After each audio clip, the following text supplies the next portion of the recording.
Testing, testing. We are live. Happy Saturday. For those of you who will be tuning in live today or joining after the fact. Oh, let me make some adjustment here really quick. Time to dive into another part of the Neville lecture series. 2 shakes. There we go. Oh, I am so excited to dive into this one. So for those of you joining, appreciate you being here for another rendition of Neville lecture series. This is a series that I started a couple weeks ago. I have gotten a lot of amazing feedback from a lot of you, so I'm going to keep it going. In this, we're going to read from one of Neville's lectures, sort of break down and translate, if you will, the important takeaways, the highlights, things to note. And main reason for this is simply because for you to have the best understanding around these teachings possible. I know there is a lot of saturation out there. There's a lot of information out there. It is very overwhelming at times to get clear understanding, especially when a lot of the information is conflicting. And as I've mentioned before, his teachings are becoming a bit lost in translation. So this is my way of aiming to help all of you take away from the man himself. And today's lecture is going to be the 3 propositions. And all of his lectures are incredible, but this one has a lot of really, really important notes and takeaways. And I genuinely believe that many of you are going to have some epiphany moments from this one. I certainly did. So be sure to grab a pen and paper if you prefer to take notes, if you're someone who likes to take notes. And I will also be sure to leave the link to the lecture in the description box. I think I may have forgotten it before we went live, and my apologies. I'll double check on that and make sure that it is there.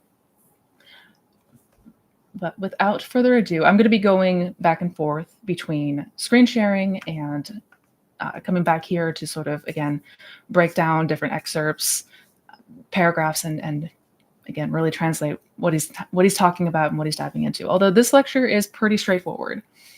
It's a good one. You guys are in for a treat. All right. Neville Goddard's 3 Propositions, a lecture he gave back in 1954. And he gets straight to the point here. Well, my first proposition is this one. The individual state of consciousness determines the conditions and the circumstances of his life. The second proposition is that man can select the state of consciousness with which he desires to be identified. And the third follows naturally. Therefore, man can be what he wants to be. So, again, right out of the gate, 3 propositions right there. The individual state of consciousness determines the circumstances and events of our life. We can select the state of consciousness that we desire to experience, and therefore, naturally, the third, we can choose what we want to be. If the first proposition is true, that the individual's state of consciousness is the sole cause of the phenomena of his life, then the normal, natural question that is asked, why doesn't he change it to a more desirable state if he could change it? Well, that is not as easy as it appears. This is going to get into some really important notes and hopefully give you guys a little bit of reassurance, especially if you have been struggling. Today, we hope to give you a technique to make it easier, but man finds it very hard to leave the things to which he has grown accustomed. We are all grown stuck in the habitual. It may seem strange, but a very sordid cartoon appeared years ago. That is during the last war. You might have seen it. It came out in the New Yorker, and it was one by George Price. In it is one single little room, a sink piled high with unwashed dishes, plaster falling from the walls, and these 2 middle-aged people. She sitting in a chair reading a letter, disheveled, matted hair, and he with torn clothes and feet stuck upon the table and socks exposing holes. And the caption of the picture is this. She is reading a letter from her soldier son abroad. He says he's homesick. Now you should see the interior of this house. 1 room, completely disheveled, but the lad was homesick. Now man finds it difficult to detach himself from the habitual. So this morning, we have brought you these three propositions, and I hope I can make it clear that you can, with this knowledge, apply it so that you can realize your every objective. It is the height of folly to expect changes to come about by the mere passage of time.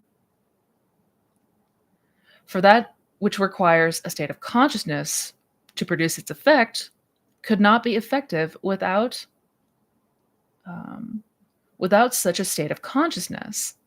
So if I must be in the consciousness of the thing that I am seeking before I find it, then the only thing to do is acquire that state of consciousness. Most of us do not even know what we mean by state of consciousness. To those who are here for the first time, it is simply meant by state of consciousness the sum total of all that a man believes and accepts and consents to as true. Now, it need not be true. It may be, but it need not be true. It could be false. It could be a half-truth. It could be a lie. It could be a superstition. It could be a prejudice, but the sum total of all that a man believes constitute his state of consciousness. It is the house in which he abides. And as long as he remains in that house, similar problems will confront him. The circumstances of his life will remain the same. He may move physically across the ends of the earth, but he will encounter similar conditions. He can't get away from the house in which he abides. The Bible speaks of these houses as mansions of the Lord. It speaks of them as cities. It speaks of them as rooms, as upper rooms. All kinds of words are used to describe individual states of awareness. And the appeal in the Bible is always to move out and occupy the upper story, meaning to move up to a higher level within oneself. Lot to break down there. So again, this lecture is one of his more pretty straightforward ones, but very much emphasizing the point that we are all creatures of habit. And we find it very difficult to bring about a change. This is one of the most common challenges that we come up against when we find out about Neville, when we find these teachings.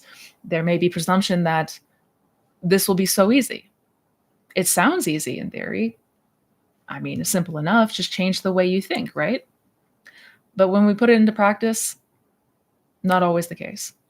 For some, it will seem easy or feel easier than for others, but I really just wanted to reiterate that point because I know that there's also a lot of teachings that manifestation's super easy. This is so simple.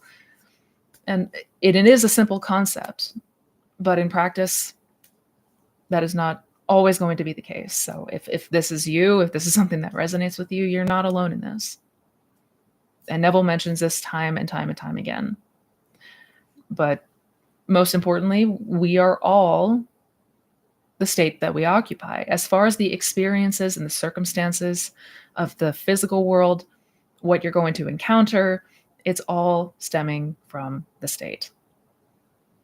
And he references the Bible there, how, in the Bible, this is referred to as houses or rooms, different mansions, and how it is always encouraged to move. If we desire a change, we have to move, not in length and distance in the 3D, not moving to another physical location, but the internal movement, moving from one state into another. Let's continue.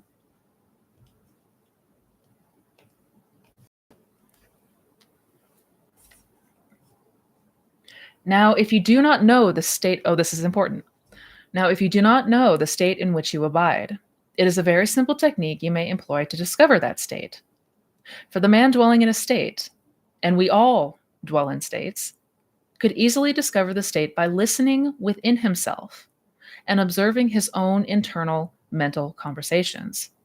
For the state is singing its own song, and it reveals itself in man's inner speech. If you would listen attentively and uncritically to what inwardly you are saying, you will discover the state.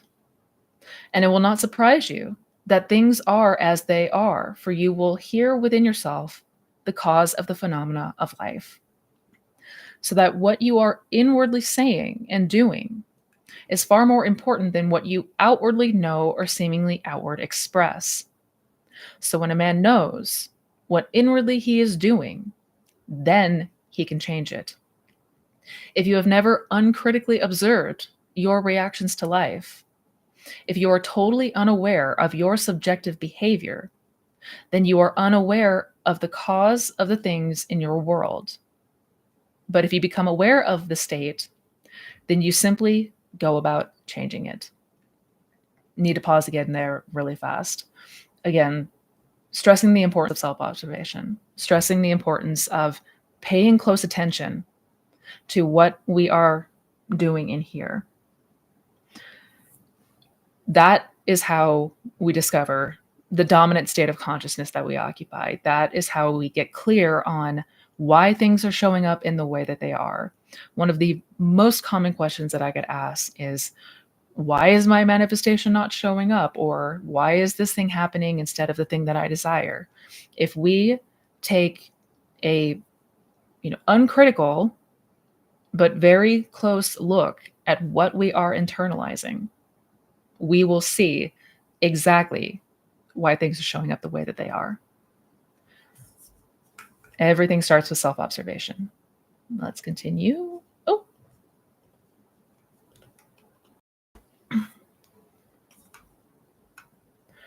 now here's a technique I have found most helpful, and I find it works like a miracle. Anyone can do it. I know that some of you here possibly come from extreme orthodox walks of life, and it may seem strange to you for you to even be here, but I assure you, you are not alone. Many of your leaders in the Orthodox field seek an audience with the speaker. Many a rabbi has been in my home, many a priest, and many a Protestant leader. Many of them.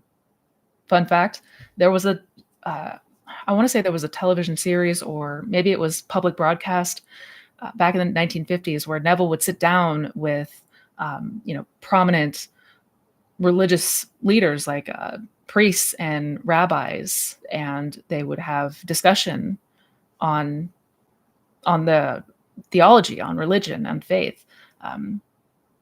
Waiting for somebody to uncover that footage. It's going to be pretty incredible. But yeah, he spoke with many prominent religious figures.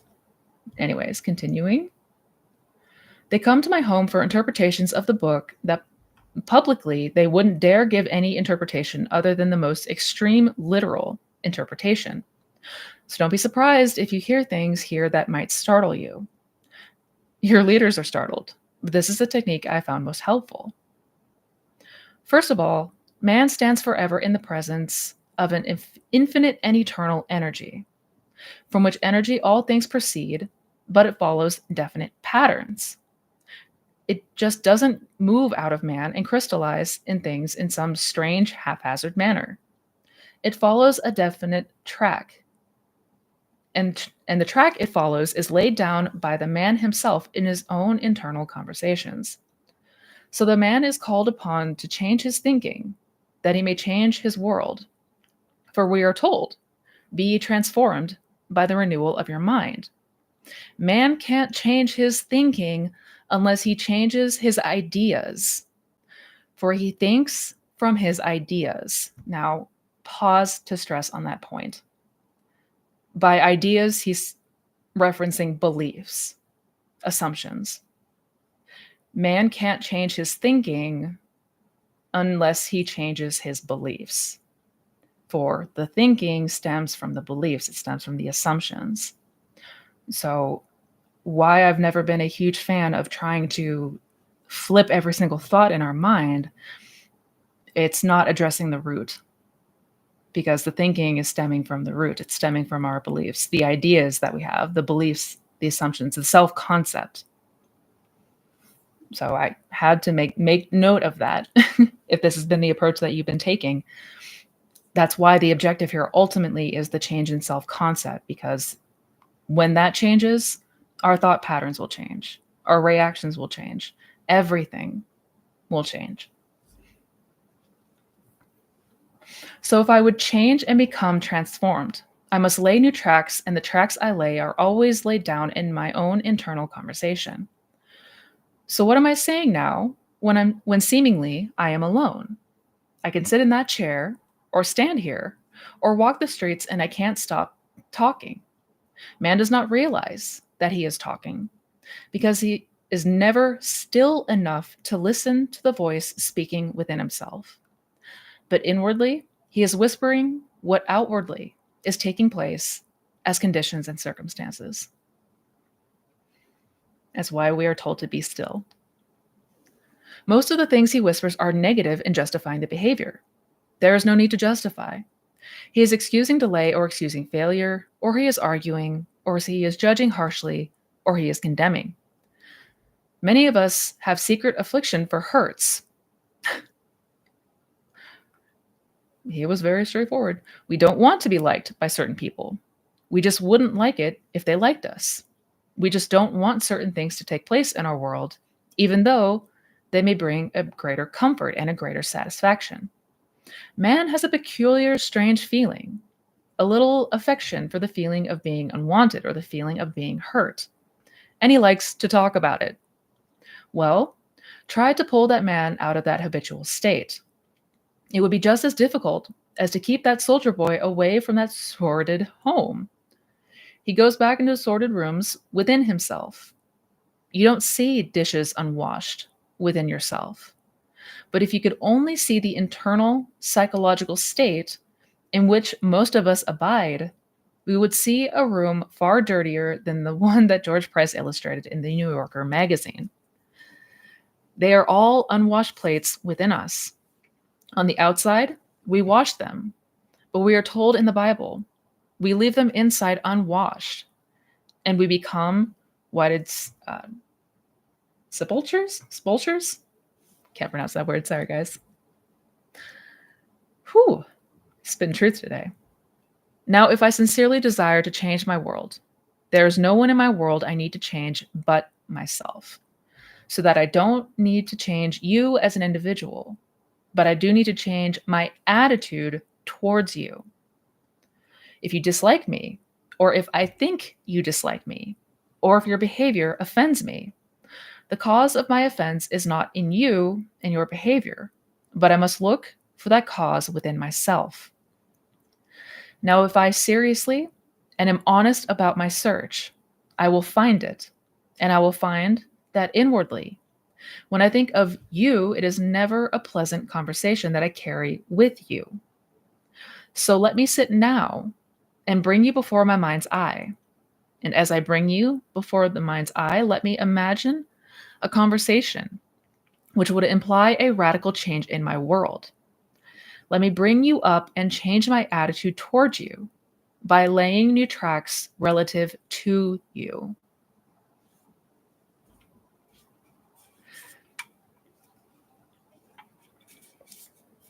Most important takeaway right there. That's what we mean by the change in self. We need to change how we are perceiving others. If there is conflict, if there is somebody showing up in a way that is not ideal, we need to be observant as to how we are perceiving them, our attitude towards them, the beliefs and assumptions around that person. That is what must change. These tracks will then become the tracks across which this eternal energy will pour, an energy which is only thinking. Moving across the tracks laid down in my own inner conversations will result in changes in my outer world. Now, if I repeat the conversations and do it more often, then it becomes a habit, and I will find that when I am about my Father's business in the outer world, I am inwardly, through habit, carrying on these changed and lovelier conversations. Now, a transformation of consciousness will definitely result in a change of environment and conditions. But I mean transformation of consciousness. I do not mean a slight alteration of consciousness like a change of mood. We're going to discuss that in a second. It's nice to change a mood from some unlovely to a lovely, but I want a transformation. And by transformation, I mean that when one state into which I have moved and moved so often that it becomes a habit, and that state grows stable, so that expels from my consciousness all of its rivals, then that central habitual state defines my character and really constitutes my new world. It spells out a transformation. But if I only do it a little bit and return to my former state, then I might have had a temporary lift, but I will not notice radical changes in my outer world. I will notice these changes in my outer world if inwardly I truly changed. Then, without effort on my part, I will find the outer world changing to correspond to the changes that took place within me. Let's discuss that because that is probably the most important thing to take away from all of this. When we talk about conscious manifestation, that is the result of the inner transformation. That is the result of an inner change that has taken place.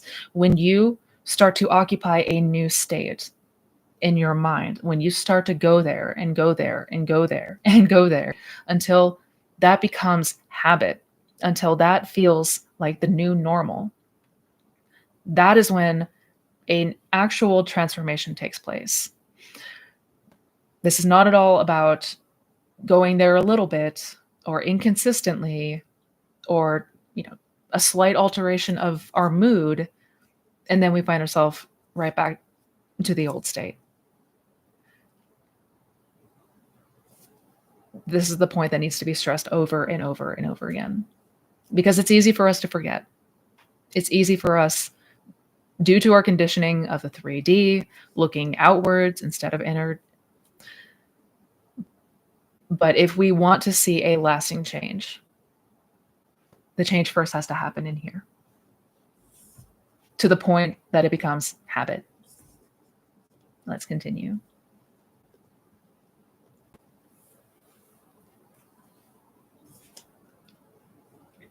So you bear it in mind. I can't stress it too often. I can't give it too great importance. This wonderful thing called man's ability to talk within himself and without the aid of anyone in the world. Sitting alone at home, you can construct a sentence which would imply the fulfillment of the ideal. You can construct a sentence which would imply that a friend I blessed, that she has realized her objective, that the thing you know she wants, she has. So what would she say to you had she realized it? Well, you listen attentively as though you heard, and you will really hear if you are still enough. You will hear as coming from without what really you are whispering from within yourself. So here he's talking about the importance of being still, turning within when we're not barraged by the outer circumstances. Man is this wonderful temple in which all the work takes place, and the outer world is only a projection of the work done within himself. This, called present man, unfortunately is asleep. It is told to us so beautifully in the Bible that Adam slept in the 2nd chapter of Genesis. He was placed into a profound sleep from which he has not been awakened. There is no reference in the Bible where Adam was ever awakened from his sleep, but there is a reference where he awoke, but not as Adam. He awoke as the second man called Christ Jesus. So in Christ, they awake. In Adam, all sleep. But a man who is totally unaware of the mental activity that goes on within him is the one who sleeps as Adam. He doesn't know it. He walks with his eyes wide open. He may be a very important person in the world. He may be wealthy. He may be famous. He may have all the things that you admire. But if he is totally unaware of that mental activity, which is the cause of the phenomena of his life, that man is sound asleep, and he is personified as Adam. And he will read his Bible and think it is a literal story. He will read where Adam was put to sleep, and from Adam a rib was taken, and a woman was formed called Eve. But when a man begins to awaken, he realizes that the symbolical Eve of the Bible is only his own emanation, now called by the name of nature. And nature is his slave and must fashion life about him as he fashions it within himself. But if he is asleep, he fashions it in confusion. But he fashions it anyway, for he uses the very technique that his father used to build a world. He uses speech, he uses inner talking, and that's how this whole vast world was brought into being. So he uses the same technique. He has speech and he has mind. But in the state of sleep, he brings about strange conditions, and he doesn't know that he's the cause of the strange things round about him. As he begins to awake, then he awakes only as one being. He awakes as Christ Jesus. And the being called Christ Jesus, personified in our gospel, is simply the awakened, loving imagination. So again, Neville gives a lot of examples from the Bible, the parables, the metaphors. Here, he's referencing Adam of the Bible is personified as man who is asleep. That is us before we knew and understood any of this. This was us when we were still just going about our days, unaware that our own mental habitat is what is ultimately the creation of our world. This was when we were still asleep to the fact that there is no separation. And Christ Jesus is awakened.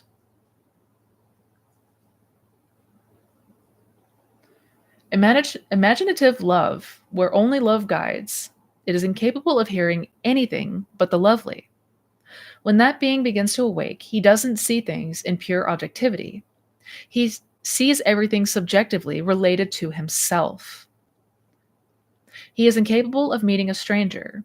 He may meet one for the first time, but he knows it is not really a stranger, that the man had no power to come into his world save he, from within himself, drew him. Basically, everyone you meet was manifested by you. No man comes unto me save I call him. No man takes away my life. I lay it down myself. You didn't choose me. I have chosen you. So all passages. Though you seemingly come now for the first moment in my life, you still didn't choose me. I have chosen you.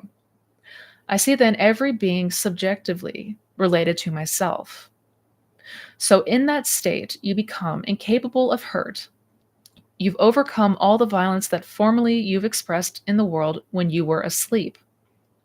There is no condemnation to the sleeping man. He is dreaming confusion because he doesn't know who he is. But he begins to awake by such techniques as given to you this morning. That's another important thing to note. We have to reach a place of forgiveness of the things that happened before we were awake, before we were aware of any of this. When we're asleep, we dream confusion. It's a perfect way of putting it, because we don't know. We don't know. If you take this technique and you try it consciously, for here I am appealing not to the passive mind that passively surrenders to appearances. I'm appealing to the Christ in you, which is the active, conscious use of your lovely imagination. So when you sit down and you predetermine what you want to hear, and you listen until you hear it, and you refuse to hear anything other than that, then you are using the one power in the world that awakens a man, and you are using your lovely imagination, which is Christ in you, the hope of glory. And he goes on to tell a story about a lady, one of his followers, who used revision to change a terrible outcome. Here's a lady in this past week. She has heard the story of revision. Her husband calls her, and it's a big deal. It runs into a fortune. He had sent off 600 feet of film to Acme, and they returned the film. Only the first 300 were good. The second 300 were duds, as they call it. Not a thing was on it, a complete blank. If they were up against time, that 600 feet of film had to be on a plane headed for Chicago in the immediate present, less than 12 hours away. It had to be there. That was the contract. And 300 feet of film taken, no sound appeared, with the whole thing a blank. She sat down when her husband called her, desperately called her. She sat on the bed just where she had received the call, put the receiver up, and sat in the silence until she heard within herself that phone ringing. And across that wire came the same voice, but now not an anxious voice, but a tender, loving voice, which was her husband explaining that the whole thing had been resolved. They had found what seemingly they had lost forever. She sat in the silence for 1 hour and 10 minutes. And there she listened and she listened until her whole body became still and hearing only what she wanted to hear. Patience pays off. And in 1 hour and 10 minutes later, while still in the silence, the phone rang. It's her husband calling to say that Acme just called him to explain and excuse themselves. It was their mistake. They had found the missing 300 feet of film. And there was not a dud. It wasn't a blank. The whole thing was perfect. Now, the average person, not knowing this law of revision, or even those knowing it, would have accepted as final the evidence of sense and receiving news that seemed so factual. They would have gone into a stew, bawled out Acme, and pulled all kinds of wires to correct it. But she heard and she acted upon it. And that's what I mean when I tell you that a little knowledge, if you carry it out in action, will be far more profitable than much knowledge which you neglect to carry out in action. Neville's about to call us out.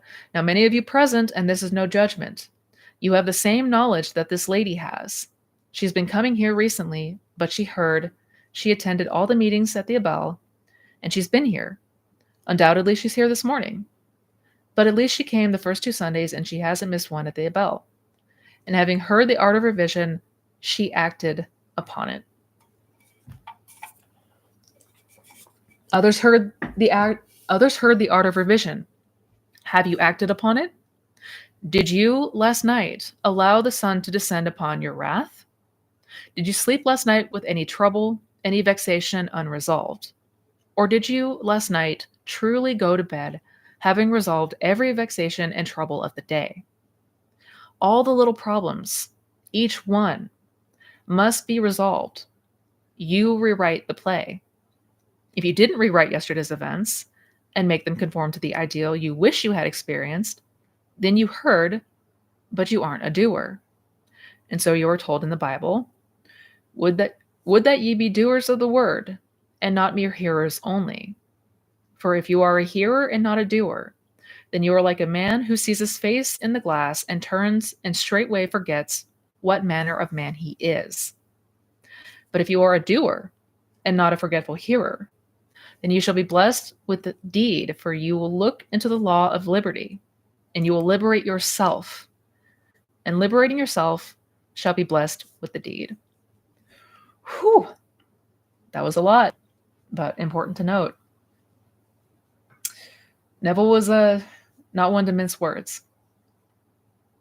Are we being hearers or are we being doers of the word? Are we taking what we are learning here and applying it and applying it and applying it? In this example of the woman who heard the bad news from her husband, this would have sent anyone into a panic attack. You have just mere hours until you're supposed to get all of this stuff on a plane and it's ruined. Most of us would accept that as final, go into meltdown mode. Instead, she sat down for 1 hour and 10 minutes until she heard the conversation within her, until she heard her husband's voice say to her with relief that everything was resolved. Are we following suit of this? For those of you who watch my channel, you know I talk about revision constantly. Neville did too. Neville talked about this all the time. We do not want to take the problems of the day with us into sleep. That is what becomes repeated. That's just leaving the impressions, which will then become expressions. So another very important reminder, be doers of the word and not hearers only.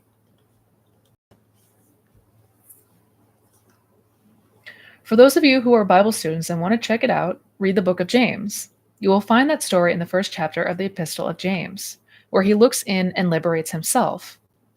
Well, she liberated herself by listening until she heard exactly what she wanted to hear. And she heard it 1 hour and 10 minutes later. Now, the majority of people, I say, they would not have acted upon it. Through habit, they would have gone into a stew. They would have fumed and fretted, and that very day, had he brought home the negative news that undoubtedly he would have, they would have both slept, allowing the sun to descend upon their wrath. Basically, they would have let themselves just stay angry. But now you know that there's not a thing on the outside to change. The first proposition is true, that the man's state of consciousness, which simply means all that he accepts, all that he believes, all that he consents to, that and that alone is the cause and phenomena of life. Man can change his state of consciousness, and therefore man can determine the conditions of his life. But the passage of time will not in itself do anything. Time is only a facility for changes in experience, but it cannot produce the change. We got to remember that one. If we're constantly asking ourselves, it's been this long, why is it not changing? It's not the passage of time that produces the change. It is simply that which allows change to take place, but it can't produce them. Space gives us the facility for experience, and time for changes in experience. But of themselves, they do nothing. We must operate the power. And so the individual, if he doesn't become the operator, then he will wait in vain. So no one here this morning, in fact, no one coming here throughout the year, should ever allow himself to blame another, ever allow himself to justify failure, for he is only betraying his own lack of the use of this law. Anyone that you listen to who is complaining of a third party, he has no idea how he is betraying himself. He is telling you of his own unwashed dishes within himself, but he does not know it. He thinks it is in the one that he is now judging. But as he talks to you, listen attentively and see what must be washed within him, and you aid him. In your own mind's eye, rewrite the script that you heard, and when you leave him, just imagine you heard a more lovely conversation than the one you did hear. Just rewrite it for him, and in some strange way, lift him up within you, for that's your task. It's my task. We aren't here to condemn. We are here to redeem. Having awakened, we have found Christ in us as our own imagination, and so our duty, as it said, Christ's duty, is to do the will of him that sent me. And the will of him that sent me is that of all that he has given me, I should lose nothing. But I shall rise it up again, and I raise it up by encountering someone, and then finding him down, I raise him up within myself. I simply hear what I want to hear from him. Now my voice you are hearing this morning. You could take the tone, listen attentively, and you will hear this tone within you. When you hear the tone within you, then put upon that tone the word that you want to hear. And having put it upon it, listen and do not move until you hear this tone conveying these words. But make them noble. Don't take that tone and put upon it any word outside of the word which would imply a dignified, noble state. Because you are not hurting anyone but self.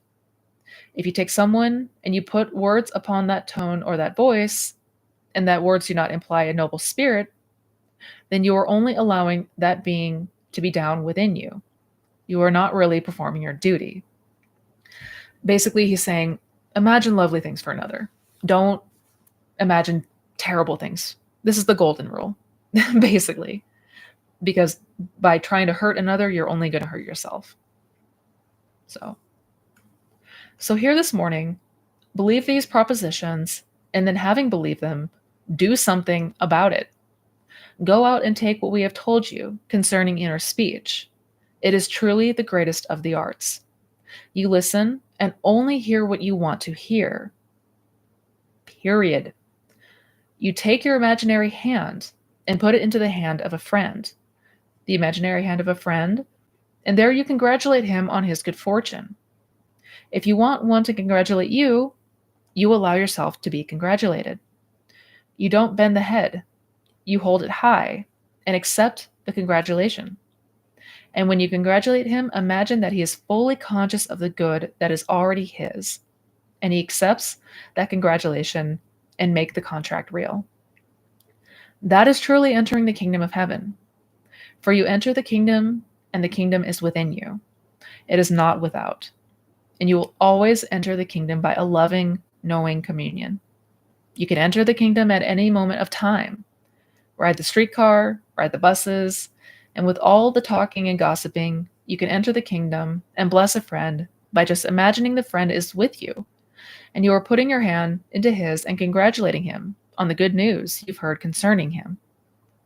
And listen as though he answered in kind. And in that moment, you have actually blessed him. He may be 1,000 miles away, but from that moment on, things begin to stir within his world, for you have brought about a change within the structure of his mind. And every modification of the structure of a man's mind results in corresponding outer changes. Whew! So you bring about these lovely changes within you. Look at the testimonial. One you heard this morning. Here is a pile of letters, and this is a really, really tight pile.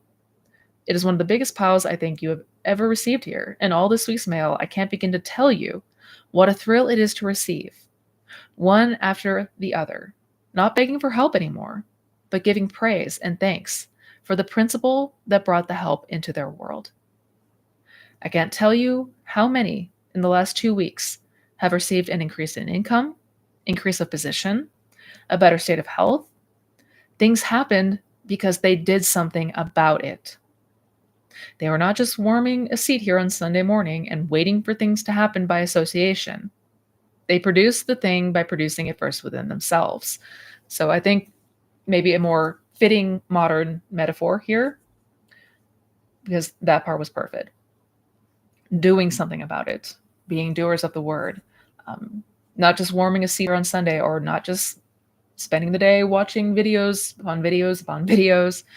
We have to start applying what we are learning here. There's no two ways around it. This law does not operate itself. Waiting for things to happen by association, we're going to be waiting a very long time. Yeah. Let's continue.